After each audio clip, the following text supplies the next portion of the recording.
Ciao! Oggi è la giornata mondiale del pezzo di merda.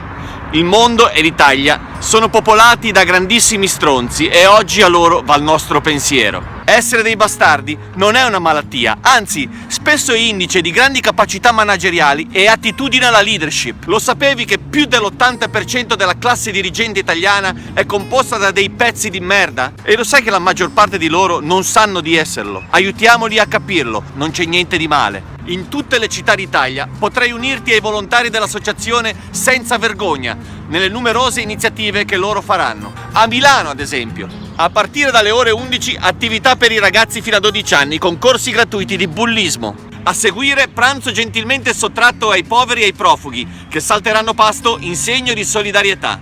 Ore 14, Alessandro Sallusti terrà un seminario workshop dal tema Tecniche moderne di strumentalizzazione.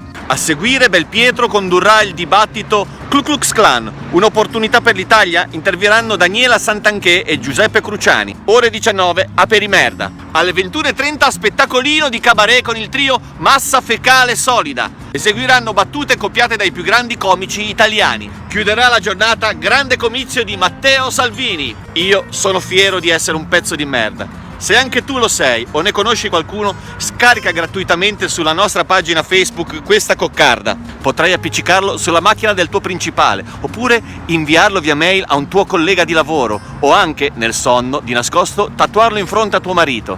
Un mondo pieno di pezzi di merda è un mondo a misura d'uomo.